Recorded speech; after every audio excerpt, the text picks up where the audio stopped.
नमस्कार। आज महाराणा संग्राम सिंह जी की जयंती पर हम उन्हें नमन करते हैं। मैं आपके चैनल के माध्यम से बताना चाहता हूं कि महापुरुष कभी किसी एक जाति से बंधे हुए नहीं होते थे। ये लोगों की छोटी मानसिकता होती है जो कि ये कहते हैं कि महाराणा प्रताप या महाराणा सांगा, महाराणा संग्राम सिंह जितने भी हमारे पूर्वज हुए हैं वो कभी किसी एक जाति विशेष के नहीं थे। मैं आपके चैनल के माध्यम से बताना चाहता हूँ, आज के युवाओं को मैं बताना चाहता हूँ कि जितने भी पूर्वज रहे हैं, जिन्होंने भी संघर्ष किया है वो सभी के लिए किया है, सभी समाज के लिए किया है। मेरा सभी से ये निवेदन है कि हमारे जितने भी पूर्वज हैं हम उन्हें किसी जाति विशेष में न बांटकर उनका सब अनुसरण करें। उनकी जो भावनाएं थी उन सभी को हम अपने जीवन में, उन सभी आचरणों को अपने जीवन में लागू करने का काम करें। सबसे पहले जय मां करनी, संकट रहनी और जय श्री राम।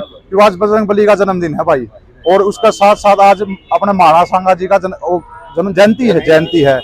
और भाई जो महाराणा सांगा की जो कहानी, जो है सामाजिक तत्व आपश्री में जो एक बोल रहा कि नाम बताया भाई साहब आपने, सुमन। वो साहब ना कहो, साहब का लायक नहीं है। क्या का साहब है वो? साहब नहीं है वो साहब है साहब जो आपश्री में भेदभाव करके सारे भाईचारा पड़ है।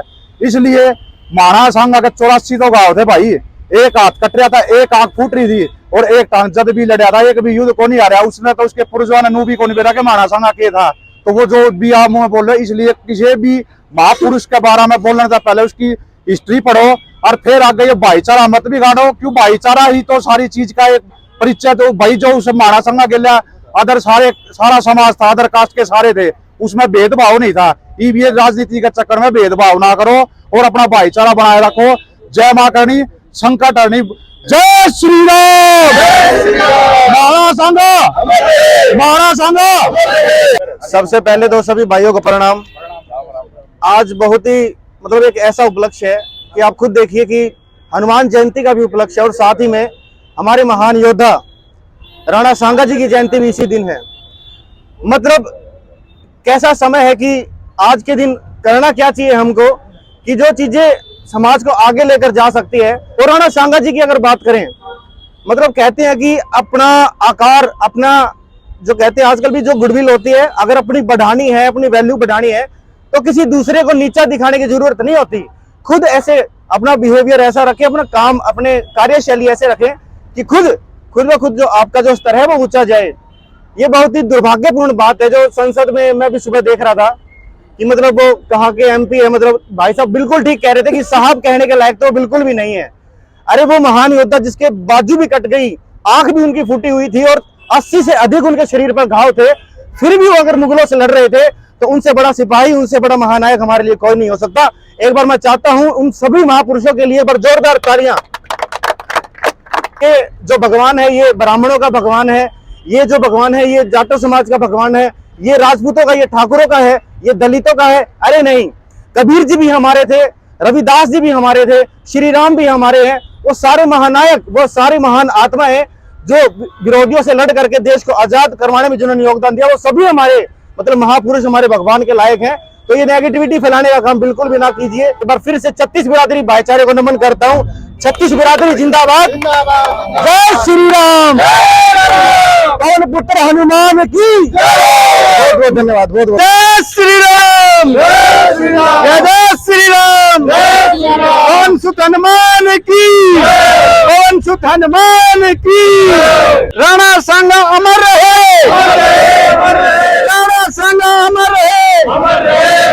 आज बहुत ही पावन दिवस है। हमारे भगवान हनुमान जयंती भी, और साथ साथ में देश के वीर योद्धा राणा सांगा जी की भी जन्म जयंती है। इन पर हम सभी नमन करते हैं, प्रणाम करते हैं। और हमारे देश के अंदर ऐसे ऐसे योद्धा हुए जो कि अकल्पनीय थे। अब हम सांगा जी का जब जिक्र करते हैं, हर नौजवान का अंदर रोम रोम खड़ा हो जाता है, जिन्होंने अपने जीवन काल में 100 युद्ध लड़े, जो कि 99 युद्ध उन्होंने अपनी वीरता के साथ जीता और अपने शरीर के एक एक अंग को गवा दिया। उनके एक आंख नहीं थी, एक हाथ नहीं था, फिर भी वो नहीं हार माने। और यह हमारे वीर भगवान है, आज के भगवान थे ये।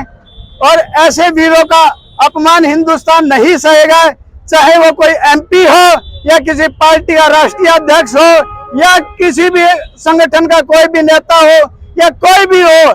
ये हिंदुस्तान है, उसने अपनी लड़ाई सिर्फ एक राजपूत समाज के लिए नहीं, 36 बिरादरी के लिए लड़ाई लड़ी थी। और वो 36 बिरादरी के लिए को एक करने के लिए, अपने धर्म को जीवित रखने के लिए अक्राम देश के अक्रामताओं से लड़ते लड़ते वीर गति को प्राप्त हुए थे। तो ऐसे ऐसे वीर योद्धाओं के बारे में हिंदुस्तान का 36 बिरादरी का, हर समाज का कोई भी युवा उनके बारे में ऐसा नहीं है, कोई भी भाषा का प्रयोग नहीं सुनेगा। और 36 बिरादरी आज उसका विरोध करती है। और जब भी भाइयों किसी भी समाज पर आपत्ति आती है, एक होकर 36 बिरादरी के युवा एक होकर काम करेंगे। यह हम राणा सांगा जी से प्रेरणा लेके एक प्रण लेते हैं।